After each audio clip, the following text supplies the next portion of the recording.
Hi hello welcome to P S C tricks with Ammu. അപ്പോൾ ഇന്ന് നമ്മൾ പഠിക്കാൻ പോകുന്നത് പരിസ്ഥിതി പ്രശ്നങ്ങളും എന്ന് പറഞ്ഞിട്ടുള്ള ടോപ്പിക്കാണ് കേട്ടോ. പ്രിലിംസിനൊക്കെ സ്ഥിരമായിട്ട് വിടുന്ന ക്വസ്റ്റ്യൻസ് പതിവാണ്. യൂട്രോഫിക്കേഷൻ, BOD, IUCN ഈ മേഖലകളുമായിട്ടുള്ള ബന്ധപ്പെട്ട ക്വസ്റ്റ്യൻസ് ആണ് കൂടുതലും കാണാറുള്ളത്. അപ്പോൾ നമുക്ക് ഈ ഒരു ടോപ്പിക്ക് കംപ്ലീറ്റ് ആയിട്ട് പഠിച്ചിട്ട് പോകാം. ഞാൻ ACERT ഫാക്റ്റും ഇതിൽ ഉൾപ്പെടുത്തിയിട്ടുണ്ട്. ഒന്നാമത്തെ ക്വസ്റ്റ്യൻ നോക്കാം. ഇന്ത്യയിലെ ഏറ്റവും പ്രധാനപ്പെട്ട വന സംരക്ഷണ പ്രസ്ഥാനമായി അറിയപ്പെടുന്നത് ഏതാണ്? ചിപ്കോ പ്രസ്ഥാനമാണല്ലേ. ഇന്ത്യയിലെ ഏറ്റവും പ്രധാനപ്പെട്ട വനസംരക്ഷണ പ്രസ്ഥാനം ഏതാണ്? ചിപ്കോ പ്രസ്ഥാനം. ഇന്ത്യയിൽ രൂപമെടുത്ത ഗാന്ധിയൻ പരിസ്ഥിതി പ്രസ്ഥാനമായി അറിയപ്പെടുന്നത് ഏതാണ്? ചിപ്കോ പ്രസ്ഥാനമാണ്. ഗാന്ധിയൻ പരിസ്ഥിതി പ്രസ്ഥാനമായി അറിയപ്പെടുന്നത് എന്താണ്? ചിപ്കോ പ്രസ്ഥാനം.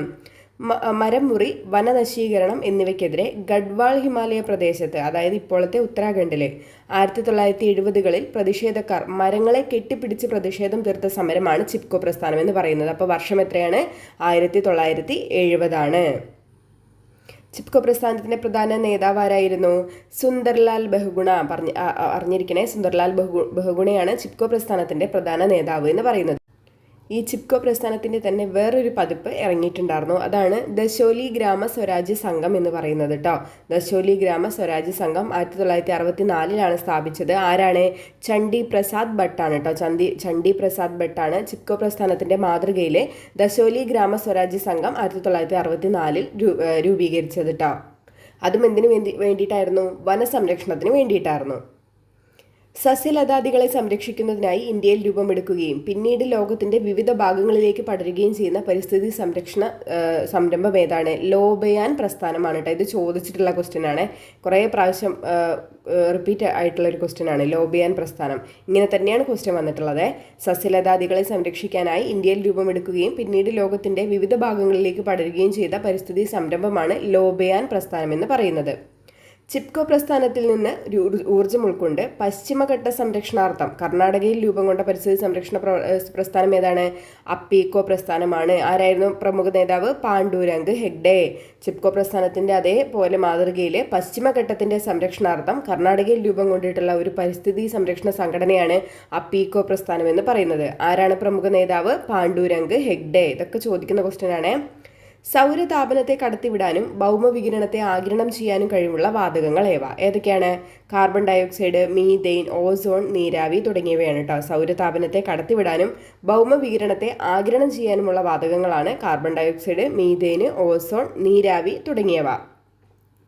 ഭൂമിയിൽ നിന്നുയരുന്ന ഭൗമവികിരണത്തെ ആഗിരണം ചെയ്ത് ഭൂമിയോടടുത്തുള്ള അന്തരീക്ഷത്തിലെ താപനില കുറയാതെ നിലനിർത്തുന്ന പ്രതിഭാസം എന്ത് പറയുന്നു? ഗ്രീൻ ഹൗസ് എഫക്റ്റ് അല്ലെങ്കിൽ ഹരിതഗൃഹ പ്രഭാവം എന്ന് പറയുന്നു കേട്ടോ. ഈ നമ്മുടെ ഭൂമിയിൽ നിന്ന് പോകുന്ന ഭൗമവികിരണത്തെ ആഗിരണം ചെയ്തിട്ട് ഭൂമിയുടെ അടുത്തുള്ള അന്തരീക്ഷത്തിൽ തന്നെ നിർത്തും. അപ്പോൾ എന്ത് ചെയ്യുന്നു? നമ്മുടെ ഭൂമിയിലെ താപനില കുറയുന്നില്ല. ആ ഒരു പ്രതിഭാസമാണ് ഹരിതഗൃഹ പ്രഭാവം അല്ലെങ്കിൽ ഗ്രീൻ ഹൗസ് എഫക്റ്റ് എന്ന് പറയുന്നത്. ഇതിന് കാരണമാകുന്ന വാതകങ്ങളെ ഹരിതഗൃഹ വാതകങ്ങൾ എന്നാണ് പറയുന്നത്. ഏതൊക്കെയാണ്? കാർബൺ ഡയോക്സൈഡ്, മീഥെയ്ൻ, ഓസോണ്, നീരാവി. ഹരിതഗൃഹ പ്രഭാവത്തിന് കാരണമാകുന്ന അന്തരീക്ഷ പ്രധാന ഘടകങ്ങൾ ഏതൊക്കെയാണ്? കാർബൺ ഡയോക്സൈഡ്, മീഥെയ്ൻ, ഓസോണ്, നീരാവി. ഓർത്തു വെച്ചേക്കണേ, കാർബൺ ഡയോക്സൈഡ്, മീഥെയ്ൻ, ഓസോണ്, നീരാവിയാണ് ഹരിതഗൃഹ പ്രഭാവത്തിന് കാരണമാകുന്ന വാതകങ്ങൾ എന്ന് പറയുന്നത്. ഹരിതഗൃഹവാതകങ്ങളിൽ ഉണ്ടാകുന്ന ക്രമാതീതമായ വർധനവ് മൂലമുണ്ടാകുന്ന ദൂഷ്യം എന്താണ്? അന്തരീക്ഷ താപനില വർദ്ധിക്കുന്നു.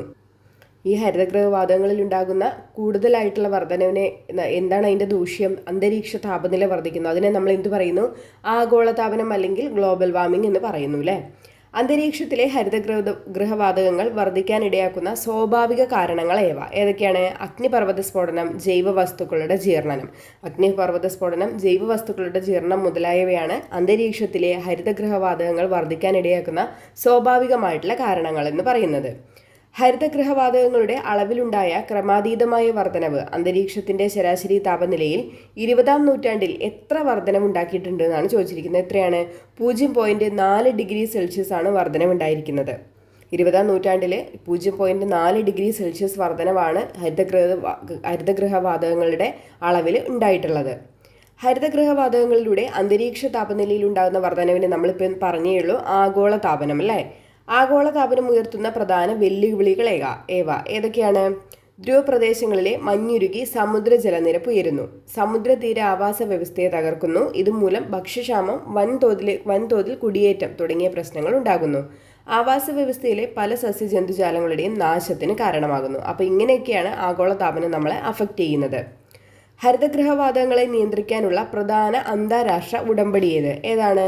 ക്യോട്ടോ പ്രോട്ടോക്കോൾ ആണ് കേട്ടോ. ഇമ്പോർട്ടൻ്റ് ആണ്, സ്ഥിരമായിട്ട് ചോദിക്കുന്നതാണ് കേട്ടോ. ഇത് എന്തിനു വേണ്ടിയിട്ടുള്ളതാണ്? ഹരിതഗൃഹവാതകങ്ങളെ നിയന്ത്രിക്കാനുള്ള അന്താരാഷ്ട്ര ഉടമ്പടിയായിരുന്നു ക്യോട്ടോ പ്രോട്ടോക്കോൾ എന്ന് പറയുന്നത്.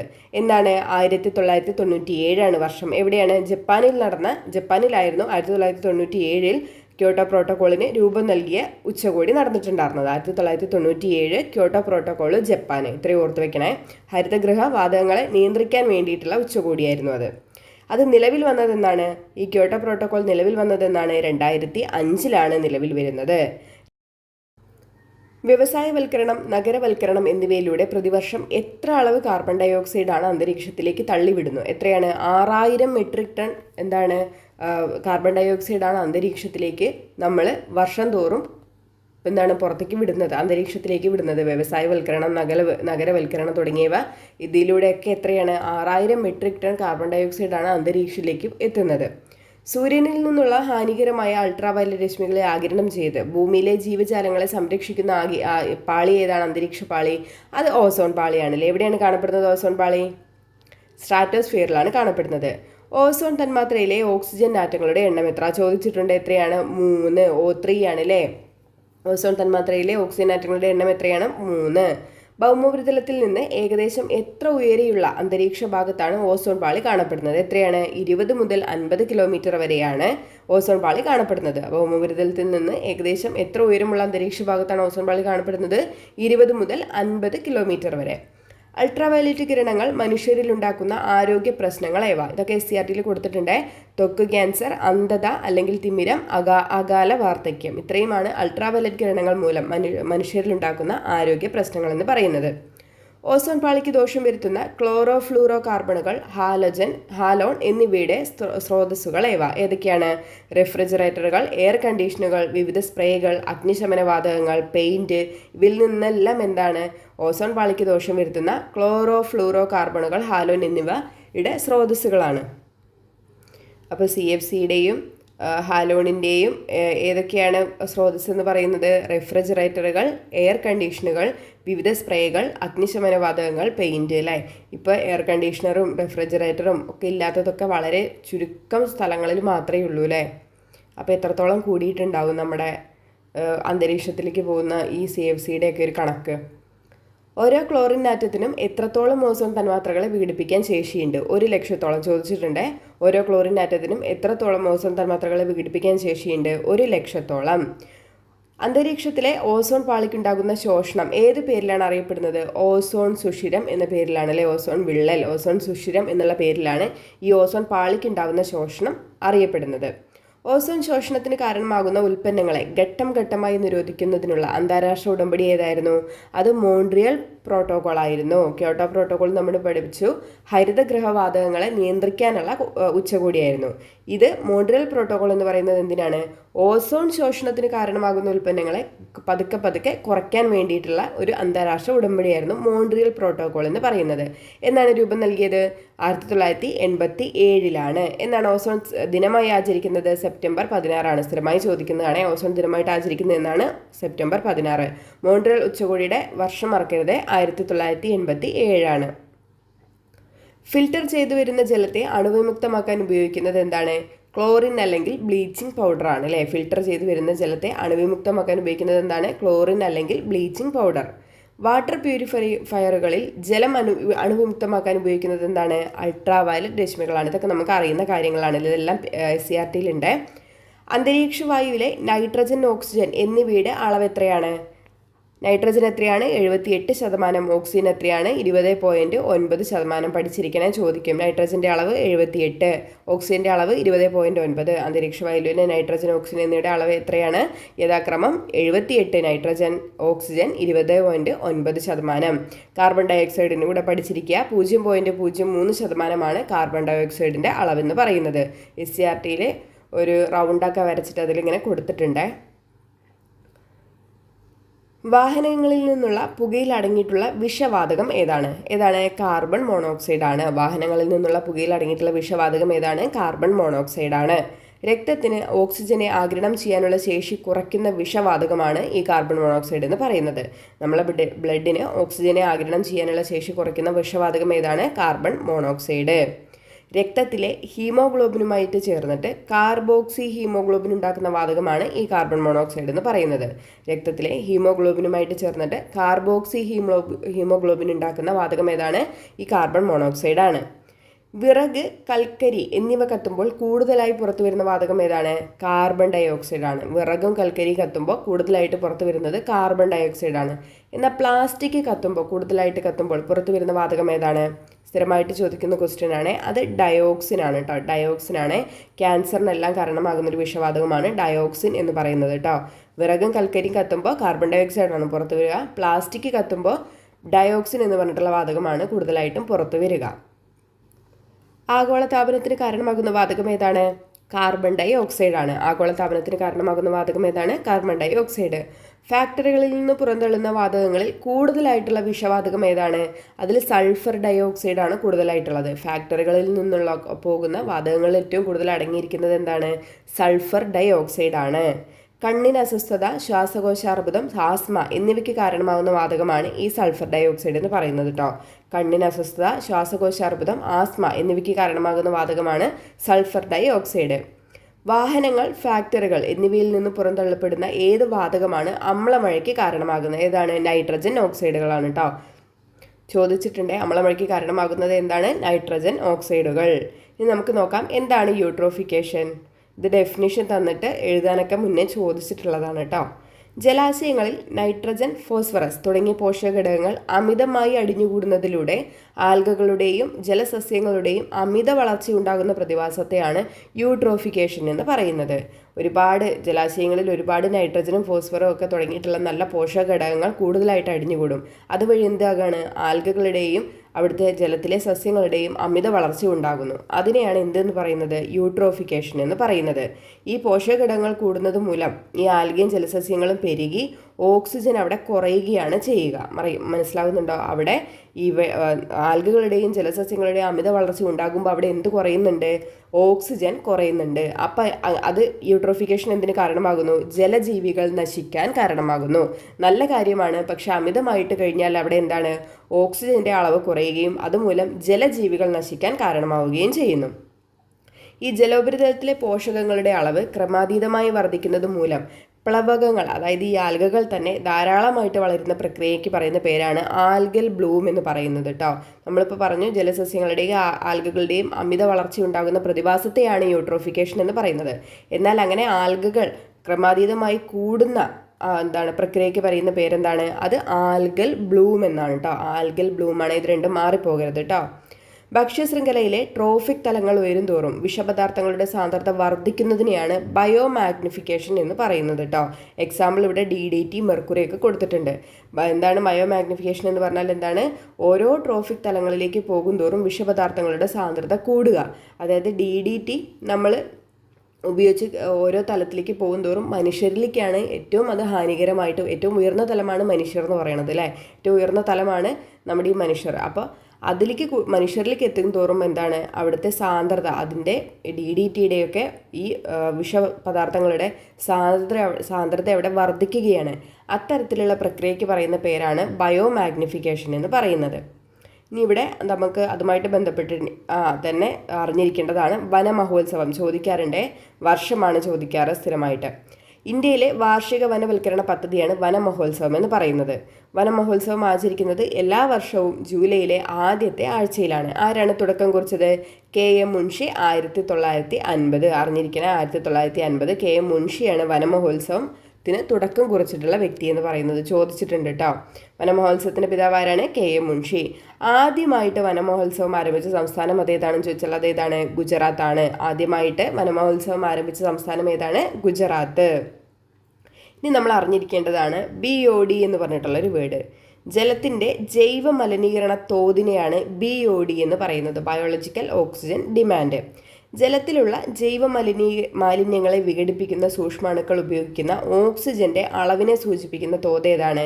അത് BOD ആണ്. ഇപ്പൊ പറയാണ്, ജലത്തിലുള്ള മാലിന്യങ്ങളെ വിഘടിപ്പിക്കുന്ന സൂക്ഷ്മാണുക്കൾ ഉപയോഗിക്കുന്ന ഓക്സിജന്റെ അളവിനെ എന്ത് പറയുന്നു? BOD എന്നാണ് പറയുന്നത്. BOD. മാലിന്യം കൂടുന്തോറും എന്ത് ചെയ്യുന്നു?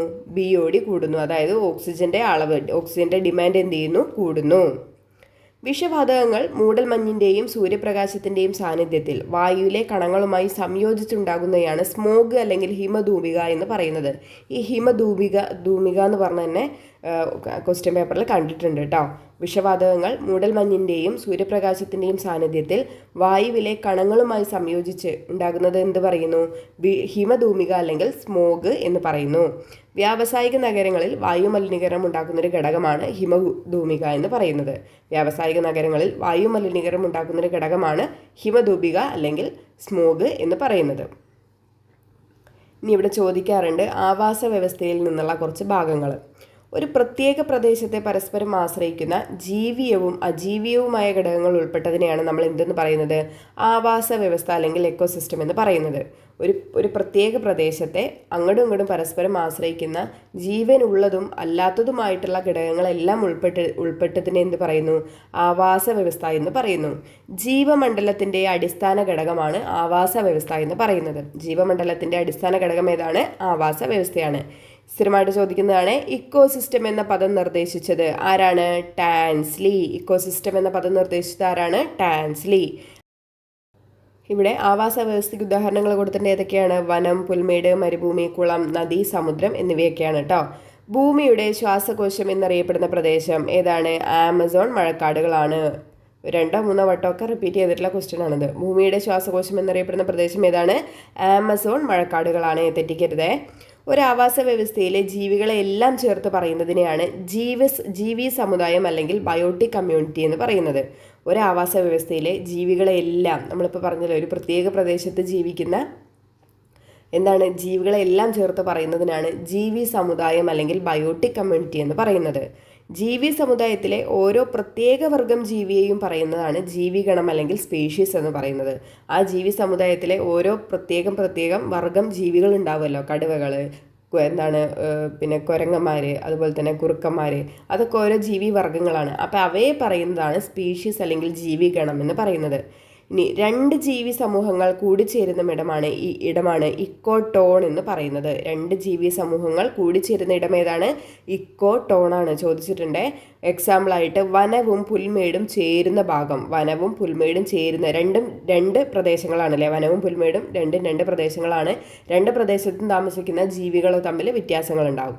അപ്പോൾ അത് രണ്ടും കൂടിച്ചേരുന്ന ഭാഗമാണ് ഇക്കോടോൺ എന്ന് പറയുന്നത്. 2 വ്യത്യസ്ത തരത്തിലുള്ള ജീവി സമൂഹങ്ങൾ കൂടിച്ചേരുന്ന ഇടമാണ് ഇക്കോടോൺ എന്ന് പറയുന്നത്. ഒരു ജീവിയുടെ ചുറ്റുപാടിലുള്ളതും അതിൻ്റെ നിലനിൽപ്പിൽ സ്വാധീനം ചെലുത്തുന്നതുമായ മറ്റു ജീവികളും അവയുടെ പ്രവർത്തനങ്ങളുമാണ് ജീവിയ ഘടകങ്ങളെ കൊണ്ട് ഉദ്ദേശിക്കുന്നത്. അജീവി എന്ന് പറഞ്ഞാൽ താപം, പ്രകാശം, ജലം, മണ്ണ് തുടങ്ങിയിട്ടുള്ള ജീവനില്ലാത്ത അജീവീയമായിട്ടുള്ള ഘടകങ്ങൾ. ഏതൊക്കെയാണ്? താപം, പ്രകാശം, ജലം, മണ്ണ് തുടങ്ങിയവയാണ് അജീവീയ ഘടകങ്ങൾ ആയിട്ട് പറയുന്നത്. ഒരാവാസ വ്യവസ്ഥയിൽ അത് ചോദിച്ചിട്ടുള്ള ക്വസ്റ്റ്യൻ ആണ് കേട്ടോ ഇത്. ഒരാവാസ വ്യവസ്ഥയിൽ ഒരേ വർഗത്തിൽപ്പെട്ട ഒരു കൂട്ടം ജീവികളെ ഉൾപ്പെടുന്നത് ഏതാണ്? ജീവസമിഷ്ടിയാണ് കേട്ടോ. ജീവസമിഷ്ടി മലയാളം വേർഡാണ് ചോദിച്ചിട്ടുണ്ടായിരുന്നത്. ഒരാവാസ വ്യവസ്ഥയിൽ ഒരേ വർഗത്തിൽപ്പെട്ട ഒരു കൂട്ടം ജീവികൾ ഉൾപ്പെടുന്നതാണ് ജീവസമിഷ്ടി എന്ന് പറയുന്നത്. ഒരാവാസ വ്യവസ്ഥയിൽ കാലക്രമേണ ഉണ്ടാകുന്ന ക്രമാനുഗതമായ മാറ്റം ഇക്കോളജിക്കൽ സക്സഷൻ എന്ന പേരിലാണ് അറിയപ്പെടുന്നത്. ഒരു ആവാസ വ്യവസ്ഥയിൽ കാലക്രമേണ ഉണ്ടാകുന്ന മാറ്റത്തെ എന്ത് പറയുന്നു? ഇക്കോളജിക്കൽ സക്സഷൻ എന്നാണ് പറയുന്നത്. ഇനി ഇങ്ങോട്ട് വരികയാണെങ്കിൽ നമ്മളൊരു 3 കാര്യങ്ങൾ പഠിക്കാനുണ്ട്. ഊർജ്ജ സ്ഥിരീകരണം, ഊർജ്ജ കൈമാറ്റം, അതുപോലെ തന്നെ ഊർജ്ജ പ്രവാഹം. ഇതിൻ്റെ എല്ലാം ഡെഫിനേഷൻ ചോദിച്ചിട്ടുള്ളതാണ്. പ്രകാശ സംശ്ലേഷണ സമയത്ത് സൗരോർജ്ജത്തെ ആഗിരണം ചെയ്ത് രാസോർജ്ജമാക്കി കാർബണിക പദാർത്ഥങ്ങളിലെ രാസബന്ധനങ്ങളിൽ സൂക്ഷിക്കുന്ന പ്രക്രിയയാണ് ഊർജ്ജ സ്ഥിരീകരണം പറയുന്നത്, എനർജി ഫിക്സേഷൻ. ഫോട്ടോസിന്തസിസിൻ്റെ സമയത്ത് എന്ത് ചെയ്യുന്നു? സൗരോർജ്ജത്തെ ആഗിരണം ചെയ്ത് അത് രാസോർജ്ജമാക്കിയിട്ട് എന്ത് ചെയ്യുന്നു? രാസബന്ധനങ്ങളിൽ സൂക്ഷിക്കുകയാണ് ചെയ്യുന്നത്. ആ ഒരു പ്രക്രിയയാണ് ഊർജ്ജ സ്ഥിരീകരണം എന്ന് പറയുന്നത്. ഉൽപാദകർ നിർമ്മിക്കപ്പെടുന്ന ആഹാരം പ്രാഥമിക ഉപഭോക്താക്കളായ സസ്യഭോജികൾ ഭക്ഷിക്കുമ്പോൾ രാസോർജം പ്രാഥമിക ഉപഭോക്താക്കളിലേക്ക് എത്തുന്നതിന് എന്ത് പറയുന്നു? ഊർജ്ജ കൈമാറ്റം എന്ന് പറയുന്നു. നമുക്കറിയാം ഉൽപാദകർ ആരാണ്? എപ്പോഴും സസ്യങ്ങളായിരിക്കും അല്ലേ. ഈ സസ്യങ്ങൾ നിർമ്മിക്കുന്ന ആഹാരം പ്രാഥമിക ഉപഭോക്താക്കൾ എന്ന് പറഞ്ഞാൽ എപ്പോഴും ആരായിരിക്കും? സസ്യഭോജികളായിരിക്കും, സസ്യത്തെ കഴിക്കുന്നവരായിരിക്കും. അപ്പോൾ പുൽച്ചാടി, പുല്ല് കഴിക്കുന്നത് പുൽച്ചാടി. അപ്പോൾ ഈ ഇലയിൽ സംഭരിച്ചിട്ടുള്ള ആഹാരം എന്ത് ചെയ്യുന്നുണ്ട്? പുൽച്ചാടി കഴിക്കുകയാണ്. അപ്പോൾ ആ ഇലയിലുള്ള രാസോർജ്ജം എന്ത് ചെയ്യുന്നു? പുൽച്ചാടിയിലേക്ക് ആ ഊർജ്ജം കൈമാറി. അങ്ങനെ അത്തരത്തിൽ കൈമാറുന്ന പ്രോസസ്സാണ് ഊർജ്ജ കൈമാറ്റം എന്ന് പറയുന്നത്. ക്രമമായും പടിപടിയായും ഉൽപാദകരിൽ നിന്നും വീണ്ടും ഉപഭോക്താക്കളിലൂടെ വിഘാടകരിലേക്ക് ഊർജ്ജ കൈമാറ്റം ചെയ്യപ്പെടുന്ന പ്രക്രിയയാണ് ഊർജ്ജപ്രവാഹം എന്ന് പറയുന്നത്. അങ്ങനെ എന്ത് ചെയ്യുന്നു? പിന്നെ പുൽച്ചാടീനെ ചിലപ്പോൾ പാമ്പ് കഴിക്കും, പാമ്പിനെ പരുന്ത് കഴിക്കും, അങ്ങനെ പോയിട്ട് എന്ത് ചെയ്യും? അവസാനം വിഘാടകർ വരെ എത്തും. വിഘാടകർ അറിയാലോ, മണ്ണിലുള്ള എല്ലാത്തിനെയും വിഘടിപ്പിക്കുന്നതാണ് വിഘാടകർ എന്ന് പറയുന്നത് അല്ലേ. അപ്പോൾ അതുവരെ എത്തുന്ന ആ ഊർജ്ജം, ഇപ്പോൾ നമ്മുടെ ഉൽപാദകരിൽ നിന്ന് തുടങ്ങിയ ഊർജ്ജം വിഘാടകർ വരെ എത്തുന്ന ആ ഒരു പ്രോസസ്സിനെ എന്ത് പറയുന്നു? ഊർജ്ജപ്രവാഹം എന്ന് പറയുന്നു. എനർജി ഫ്ലോ നമുക്കറിയാലോ, ആ ഊർജ്ജം എങ്ങനെ എന്ത് ചെയ്യാണ്? ഫ്ലോ ചെയ്തുകൊണ്ടേയിരിക്കുകയാണ്, ഒരാളിൽ നിന്ന് ഒരു തലത്തിൽ നിന്ന് ഒരു തലത്തിലേക്ക്, ഒരു തലത്തിൽ നിന്ന് ഒരു തലത്തിലേക്ക്. അപ്പോൾ അതിനെയാണ് ഊർജ്ജപ്രവാഹം എന്ന് പറയുന്നത്. ഇതിൻ്റെ 3 എണ്ണത്തിൻ്റെ ഡെഫിനിഷൻ പഠിച്ചിരിക്കണേ. ഇനി നമുക്ക് കുറച്ച് പരിസ്ഥിതി സംഘടനകളെക്കുറിച്ച് പഠിക്കാം. ലോകത്തിലെ ആദ്യത്തെ പരിസ്ഥിതി സംഘടന ഏതാണ്? ലോകത്തിലെ ആദ്യത്തെ പരിസ്ഥിതി സംഘടന International Union for Conservation of Nature, IUCN. ലോകത്തിലെ ആദ്യത്തെ പരിസ്ഥിതി സംഘടന ഏതാണ്? IUCN ആണ്. വർഷം ഓർത്തിരിക്കുക, 1948 ആണ്. പ്രകൃതി വിഭവങ്ങളുടെയും വന്യജീവികളുടെയും സംരക്ഷണത്തിനായി രൂപീകരിക്കപ്പെട്ട ഒരു അന്തർദേശീയ സംഘടനയാണ് IUCN എന്ന് പറയുന്നത്. ഫുൾ ഫോം എന്താണ്? International Union for Conservation of Nature. അതിലുള്ള ആകെ കമ്മീഷനുകൾ 6 ആണ്. ആസ്ഥാനം അറിഞ്ഞിരിക്കണം, സ്വിറ്റ്സർലാൻഡിലെ ഗ്ലാൻഡ് ആണ്. IUCNന്റെ ആസ്ഥാനം സ്വിറ്റ്സർലാൻഡ് ഗ്ലാൻഡ് ആണ്. IUCN തയ്യാറാക്കിയ ഒരിക്കലും തിരിച്ചു വരാത്ത ജൈവ വൈവിധ്യ തുരുത്തുകളുടെ പട്ടികയിൽ ഇടം നേടിയ ഇന്ത്യയിൽ നിന്നുള്ളൊരു പ്രദേശമാണ് നമ്മുടെ പശ്ചിമഘട്ടം.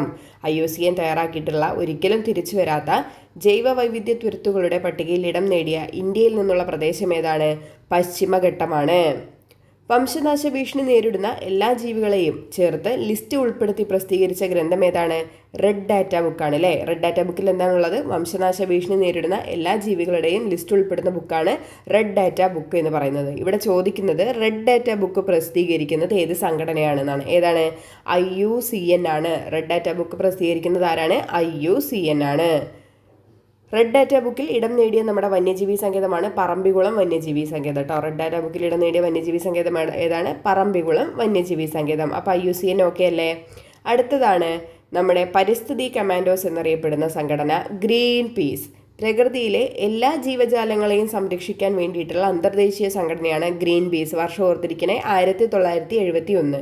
ഗ്രീൻ പീസിൻ്റെ വർഷം 1971. പരിസ്ഥിതി കമാൻഡോസ് എന്നറിയപ്പെടുന്ന സംഘടന ഏതാണ്? ഗ്രീൻ പീസ് ആണ്. ആസ്ഥാനം അറിഞ്ഞിരിക്കണം, എവിടെയാണ്? ആംസ്റ്റർഡാമിലാണ്. ഗ്രീൻ പീസ് സംഘടനയുടെ ആസ്ഥാനം എവിടെയാണ്? ആംസ്റ്റർഡാം. 1977 ഗ്രീൻ ബെൽറ്റ് മൂവ്മെന്റ് എന്ന പരിസ്ഥിതി സംഘടന ആരംഭിച്ച വനിത ആരാണ്? വങ്കാരി മത്തായി ആണ്. 1977 ഗ്രീൻ ബെൽറ്റ് മൂവ്മെന്റ് എന്ന പരിസ്ഥിതി സംഘടന ആരംഭിച്ച വനിത ആരാണ്? വങ്കാരി മത്തായി ആണ്. കുറച്ച് ചില സ്ഥലങ്ങളിൽ വാങ്കിരി മത്തായി എന്നൊക്കെ കാണാൻ അറിയുന്നുണ്ടോ നിങ്ങൾക്ക്? ആളെ മനസ്സിലായല്ലോ അല്ലേ. പലയിടത്തും പല രീതിയിലാണ് പേര് പോയി കണ്ടിട്ടുള്ളത്. നമ്മൾ മലയാളത്തിലേക്ക് എഴുതി വരുമ്പോൾ ചെറിയ ചെറിയ മാറ്റങ്ങളൊക്കെ വരും. ആഫ്രിക്ക ആസ്ഥാനമായി പ്രവർത്തിക്കുന്ന പരിസ്ഥിതി സംഘടനയാണ് UNEP എന്ന് പറയുന്നത് കേട്ടോ. UNEPയുടെ ആസ്ഥാനം ചോദിച്ചിട്ടുണ്ട്, നെയ്റോബിയാണ്. കെനിയയിലുള്ള നെയ്റോബിയാണ് UNEPയുടെ ആസ്ഥാനം. ആഫ്രിക്ക ആസ്ഥാനമായി പ്രവർത്തിക്കുന്ന പരിസ്ഥിതി സംഘടന ഏതാണ്? യുണൈറ്റഡ് നേഷൻസ് എൻവയോൺമെൻറ്റ് പ്രോഗ്രാം, അതായത് UNEP. 1961 ഏപ്രിൽ 29 സ്ഥാപിതമായ പ്രകൃതിയുടെ ഗവേഷണം, സംരക്ഷണം എന്നിവയ്ക്ക് വേണ്ടി രൂപീകരിക്കപ്പെട്ട ഒരു അന്തർദേശീയ സംഘടനയാണ് WWF എന്ന് പറയുന്നത് കേട്ടോ, വേൾഡ് വൈഡ് ഫണ്ട്. വർഷം അറിഞ്ഞിരിക്കണേ, 1961 April 29 WWF world wide fund for nature സ്ഥാപിതമാകുന്നത്. 1961 ഏപ്രിൽ 29. ഇതിൻ്റെ ധർമ്മങ്ങൾ എന്തൊക്കെയാണ്? വംശനാശം സംഭവിച്ചുകൊണ്ടിരിക്കുന്ന വർഗ്ഗങ്ങളുടെ സംരക്ഷണം, കൂടാതെ മലിനീകരണം, കാലാവസ്ഥാ വ്യതിയാനം, പ്രകൃതി വിഭവങ്ങളുടെ സ്ഥായിയായ ഉപയോഗം, ഇവയിലെല്ലാം ഗവേഷണം നടത്തുന്നത് ആരാണ്? WWF ആണ്. എന്തൊക്കെയാണ് ധർമ്മങ്ങൾ? എന്തൊക്കെയാണ്? വംശനാശം സംഭവിച്ചുകൊണ്ടിരിക്കുന്ന വർഗ്ഗങ്ങളുടെ സംരക്ഷണം, കൂടാതെ മലിനീകരണം, കാലാവസ്ഥാ വ്യതിയാനം, പ്രകൃതി വിഭവങ്ങളുടെ സ്ഥായിയായ ഉപയോഗം എന്നിവയിലുള്ള ഗവേഷണം. ഇത്രയുമാണ് WWFിൻ്റെ ധർമ്മങ്ങളെന്ന് പറയുന്നത്. ഇതുപോലെ തന്നെ ലിവിംഗ് പ്ലാനറ്റ് റിപ്പോർട്ട് തയ്യാറാക്കുന്ന സംഘടന ചോദിച്ചിട്ടുണ്ട്. ലിവിംഗ് പ്ലാനറ്റ് റിപ്പോർട്ട് തയ്യാറാക്കുന്ന സംഘടന ഏതാണ്? WWF ആണ്. റെഡ് ഡാറ്റ ബുക്ക് തയ്യാറാക്കുന്നത് ആരാണ്? അത് IUCN ആണ്. ലിവിംഗ് പ്ലാനറ്റ് റിപ്പോർട്ട് തയ്യാറാക്കുന്നത് ആരാണ്? WWF ആണ്. ഓർത്തിരിക്കണേ.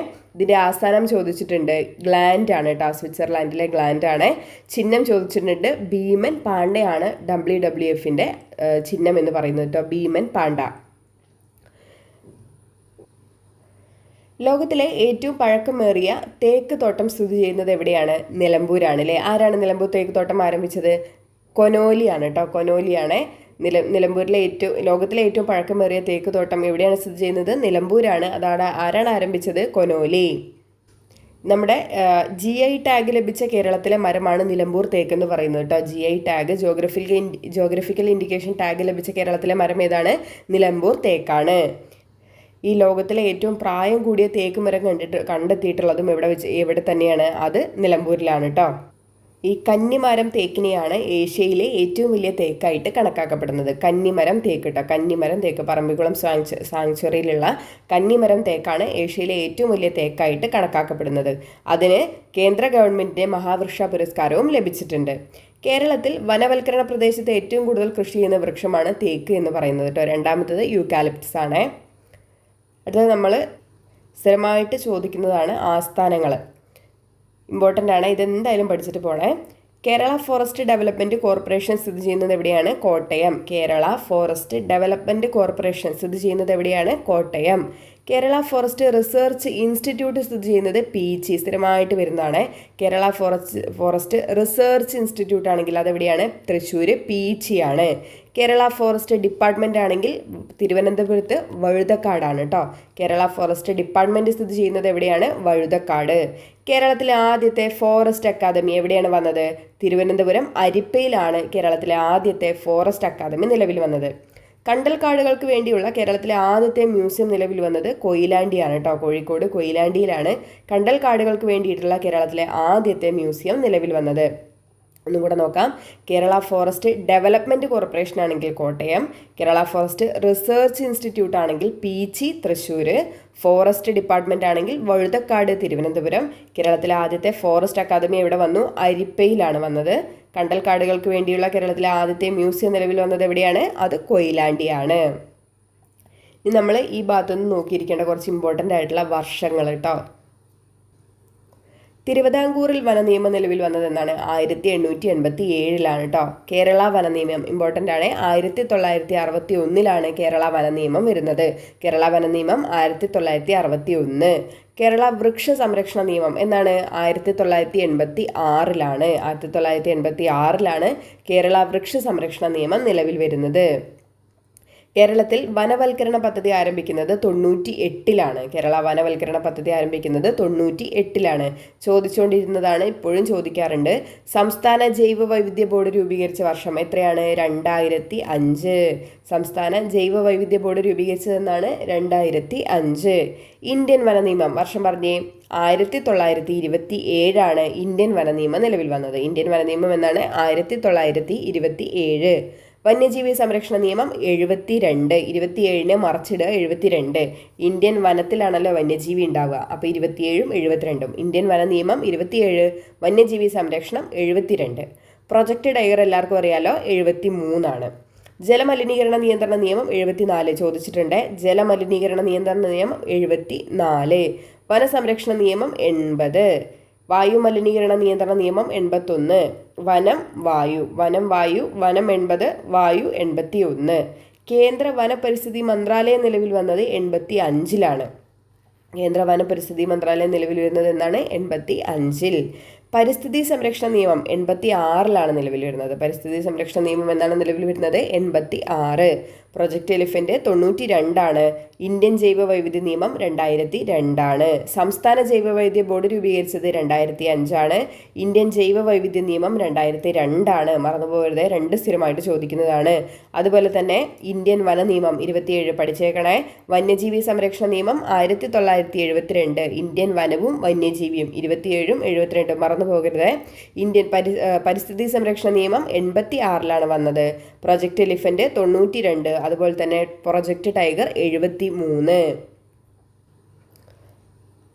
അപ്പോൾ ഇത്രയും പഠിച്ചിരിക്കട്ടെ, പരിസ്ഥിതിയുമായിട്ട് ബന്ധപ്പെട്ടിട്ട് പഠിച്ചിരിക്കാൻ. ഇന്ന് നിങ്ങൾക്ക് ഇതിൽ കൂടുതലായിട്ട് നിങ്ങൾക്ക് ഈ ഭാഗം ഓർമ്മ വരുന്നില്ല എന്നുണ്ടെങ്കിൽ അധികം ആൾക്കാർ വായിച്ച് പോയിട്ടുണ്ടാവും. ഇത് സിമ്പിൾ ഒരു ടോപ്പിക് ആയതുകൊണ്ട് എല്ലാവരും ഇതെല്ലാം മുന്നേ വായിച്ച് പോയിട്ടുണ്ടാവും. എന്നാലും ഇത് പ്രിലിംസിനൊക്കെ ഈ ഏരിയയിൽ നിന്നുള്ള ഒരു 1-2 ക്വസ്റ്റ്യൻസ് ഒക്കെ നമുക്ക് പ്രതീക്ഷിക്കാം കേട്ടോ. അപ്പോൾ ഇന്നത്തെ ക്ലാസ് എല്ലാവർക്കും യൂസ്ഫുൾ ആയി എന്ന് വിചാരിക്കണേ. പനിയാണ്, അതാണ് സൗണ്ടിനൊരു ചെറിയൊരു മാറ്റം കേട്ടോ. വൈറൽ ഫീവറാണ്, എല്ലാവരും ശ്രദ്ധിക്കണേ. കുട്ടികളൊക്കെ ഉണ്ടെങ്കിൽ തിളപ്പിച്ചാറ്റിയിട്ടുള്ള വെള്ളമൊക്കെ കൊടുക്കാൻ വേണ്ടിയിട്ട് ശ്രമിക്കണം. നല്ല മഴ ആയതുകൊണ്ട് കണ്ണി കണ്ട അസുഖങ്ങളാണ് വരുന്നത്. അപ്പോൾ എല്ലാവരും ശ്രദ്ധിക്കുക കേട്ടോ. കേടായിട്ടുള്ള ഭക്ഷണങ്ങളൊക്കെ കഴിക്കാണ്ടിരിക്കുക. പുറത്തു നിന്നുള്ള ഭക്ഷണങ്ങളൊക്കെ പരമാവധി ഒഴിവാക്കുക കേട്ടോ. ഈ ഒരു സമയത്ത് നമുക്ക് നമ്മുടെ ആരോഗ്യമല്ലേ വലുത്. കഴിവതും മഴയൊക്കെ നനഞ്ഞിട്ട് പനി പിടിപ്പിക്കാതിരിക്കുക കേട്ടോ. എനിക്ക് മഴ നനഞ്ഞിട്ടാണ് പനി വന്നത്. അപ്പോൾ കഴിവതും ഒരു വട്ടം പനി വന്നാൽ പിന്നെ അത് മാറില്ല. അതിൻ്റെ തുടർച്ചയായിട്ട് ചുമ, കഫക്കെട്ട്, ഇല്ലാത്ത അസുഖങ്ങളുണ്ടാവും. പിന്നെ വീട്ടിൽ കുട്ടികളുണ്ടെങ്കിൽ പറയും വേണ്ട, അവർക്കും വരും. അപ്പോൾ ഇന്നത്തെ ക്ലാസ് യൂസ്ഫുൾ ആയെന്ന് വിചാരിക്കുന്നു. അപ്പോൾ യൂസ്ഫുൾ ആവുകയാണെങ്കിൽ ലൈക്ക് ചെയ്യാനും നിങ്ങളുടെ അഭിപ്രായങ്ങൾ കമൻറ്റ് ചെയ്യാനും മറക്കരുത് കേട്ടോ. അപ്പോൾ വീണ്ടും നമുക്ക് നല്ലൊരു ക്ലാസ്സിൽ കാണാവേ. താങ്ക്